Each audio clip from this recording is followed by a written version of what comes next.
Morning everyone, कैसे हैं आप सब। उम्मीद करती हूँ आप लोग अच्छे होंगे। जैसा कि आप लोग स्क्रीन पे देख पा रहे हैं, आज हम पढ़ेंगे नून मीम राशिद की जो नज़्म है ज़िंदगी से डरते हो। ठीक है, तो चलिए इसे शुरू करते हैं। ये नज़्म आपके लिए काम आएगी अगर आप लोग क्लास में पढ़ते हैं तो भी, अगर आप BA MA के स्टूडेंट हैं तो भी आप इस नज़्म को पढ़ सकते हैं। इसमें हम आपको तशरीह के साथ इसे एक्सप्लेन करेंगे। तो चलिए शुरू करते हैं।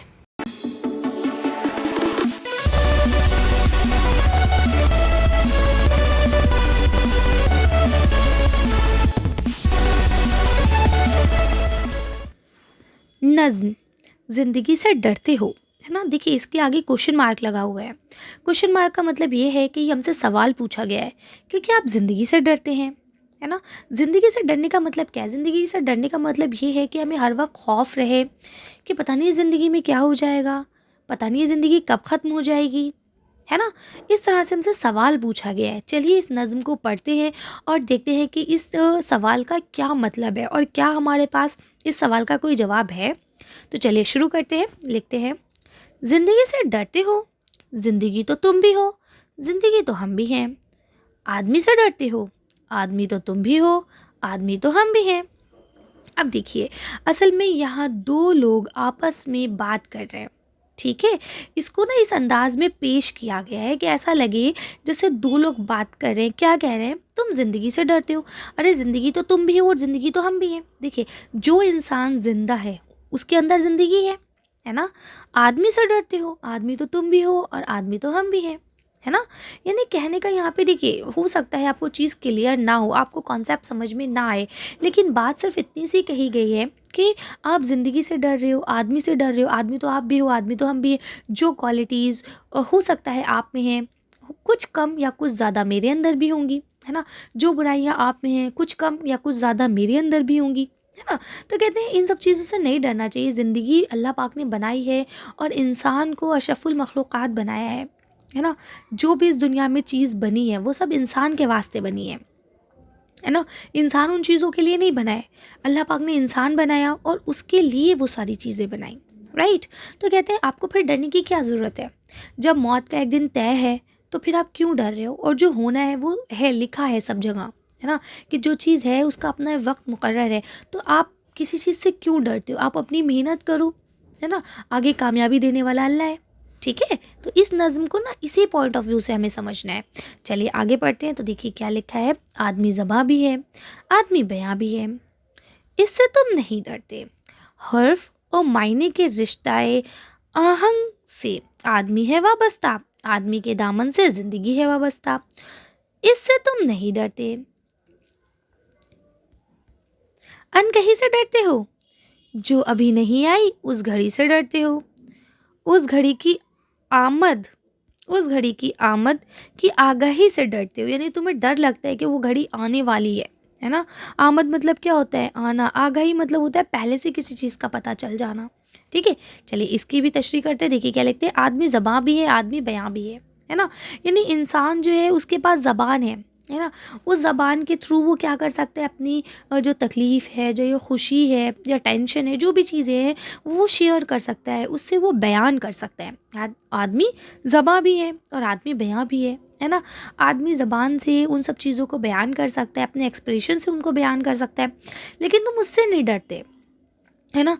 तुम क्या है, हर्फ व मानी के जो अपना आपसी रिश्ता है ना, उससे आदमी वाबस्ता है, ठीक है।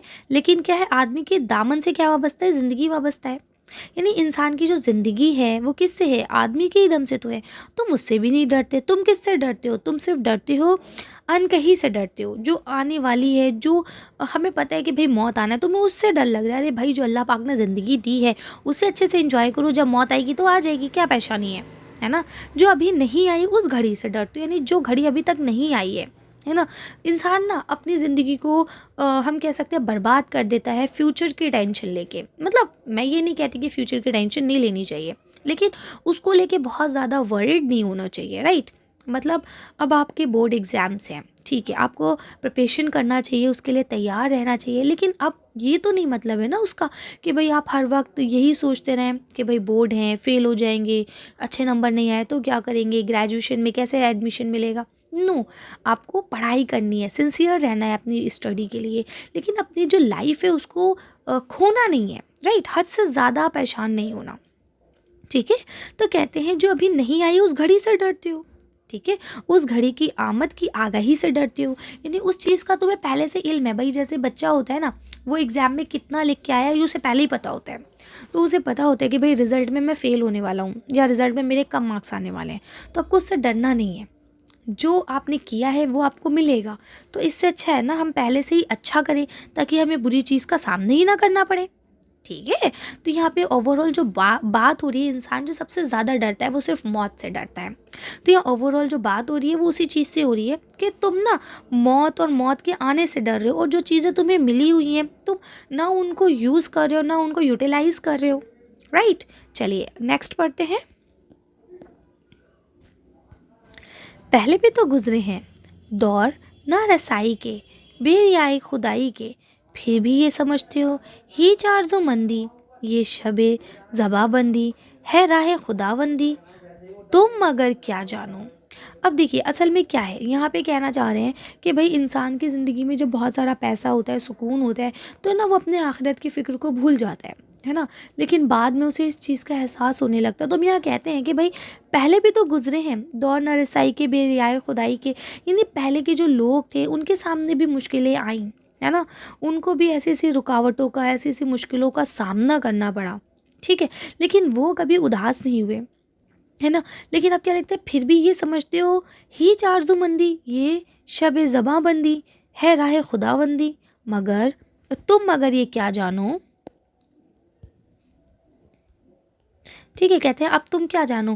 कहते हैं कि भाई ऐसा नहीं है कि पहले के लोगों को ये सब चीज़ें नहीं थी, या उनको खौफ नहीं था, या उनको डर नहीं था। सब चीज़ें उन्होंने भी फेस की हैं, जो तुम आज फेस कर रहे हो सकता है तुमसे ज़्यादा उन्होंने फेस किया हो। राइट, लेकिन तुम क्यों डर रहे हो, आगे बढ़ो। कहते हैं लब अगर नहीं हिलते हाथ जाग उठते हैं, यानी अगर तुम्हारे मुंह से तुम नहीं बोल पा रहे हो, तुम्हें रोना आ रहा है या तुम्हें डर लग रहा है, तो तुम्हारे हाथ है ना, सिर्फ उसको ही अल्लाह की बारगाह में फैला दो, है ना। कहते हैं हाथ जाग उठते हैं राह का निशान बनकर। बस सिर्फ आपको अल्लाह की बारगाह में हाथ उठाना है। अगर आप उनकी बारगाह में हाथ फैला लेते हो दुआ मांगने के लिए, चाहे होंठ से कुछ मत कहो, है ना, चाहे मुंह से आप कुछ मत कहो, अल्लाह सब समझ जाता है और आपकी राह का निशान बना देता है, नूर की ज़बां बनकर, है ना। यानी जो आपके हाथ है ना, वो क्या हो जाते हैं, नूर की ज़बां बन जाते हैं, रोशनी की ज़बां बन जाते हैं, है ना। हाथ बोल उठते हैं सुबह की अज़ान बनकर, है ना। यानी सुबह अज़ान की तरह आपके हाथ बोल उठते हैं। रोशनी से डरते हो, रोशनी तो तुम भी हो, रोशनी तो हम भी हैं, रोशनी से डरते हो, है ना। यानी कह रहे हैं कि तुम रोशनी से डर रहे हो, क्यों, रोशनी तो तुम भी हो, रोशनी तो हम भी हैं, है ना। अल्लाह पाक भी क्या है, नूर है, रोशनी है ना। और हमारे अंदर जो रूह है वो भी क्या है, रोशनी है। ज़िंदगी क्या है, रोशनी है ना। तो कहते हैं कि जो ये रोशनी है, तुम इससे क्यों डर रहे हो, तुम क्यों घबरा रहे हो। तुम उठो, हिम्मत करो, आगे बढ़ो, है ना। अपने हक से अल्लाह पाक से मांगो, अपने हक के लिए।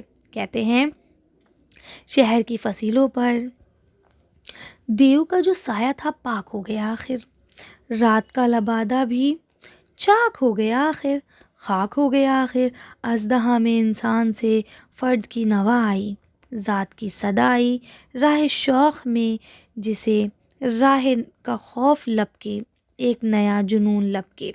अब क्या कहते हैं कि भाई शहर की फसीलों पर, यानी शहर के जो रास्ते थे, जो उसके हम कह सकते हैं उसके इर्द गिर्द जो भी चीज़ें थी, जो उसकी फसीले थे, उन सब पे क्या हो गया है, जो एक देव का साया था वो पाक हो गया, यानी वो ख़त्म हो गया। देव किसे कहा गया यहाँ पे, ग़ुलामी को, है ना।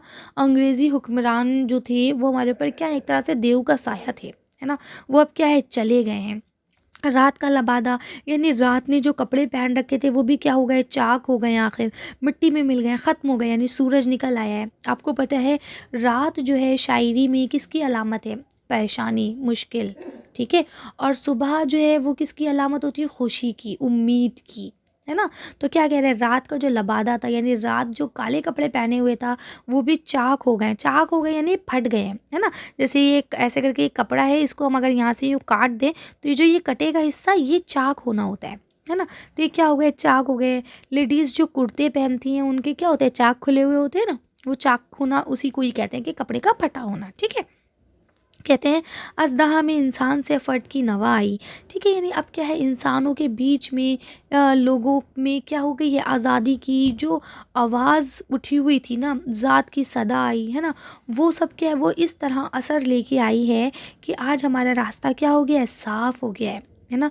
राह शौक़ में जैसे राहों का खौफ, राहों का खून लपके, एक नया जुनून लपके, आदमी छलक उठे, आदमी हंसे, देखो शहर फिर बसे, देखो तुम अभी से डरते हो, हाँ अभी तो तुम भी हो, हाँ अभी तो हम भी हैं, तुम अभी से डरते हो, है ना। तो क्या कह रहे हैं कि भाई अब देखो सब चीज़ें चली गई हैं, यानी जो मुसीबत और परेशानी का जो दौर था वो चला गया है। ठीक है, एक नया जुनून लपके, अब एक नई सुबह आई है। ठीक है, तो अब आपको क्या करना है, उसकी खुशियाँ मनानी है ना। आदमी छलक उठे, यानी आदमी खुशी से झूम उठे, आदमी हंसे, देखो शहर फिर बसे, देखो, है ना। अब क्या होगा, आदमी हंसेंगे क्योंकि वो आज़ाद हो चुके हैं, और शहर फिर से बसेंगे। और देखिए ये बसना, उजड़ना, उजड़ के फिर बसना, ये कुदरती नियम है ना। इससे हम अपने आप को बचा नहीं सकते, और ना ही इससे हम बच सकते हैं। तो अब हम इसको पकड़ के भी तो नहीं बैठ सकते ना, हमें क्या करना है, आगे बढ़ना है। तो कहते हैं अभी से डरते हो, ठीक है, और अभी तो तुम भी हो, और अभी तो हम भी हैं, और अभी से तुम क्यों डर रहे हो फिर, है ना। जो होना है वो हो के रहेगा, तुम अपनी हिम्मत मत हारो।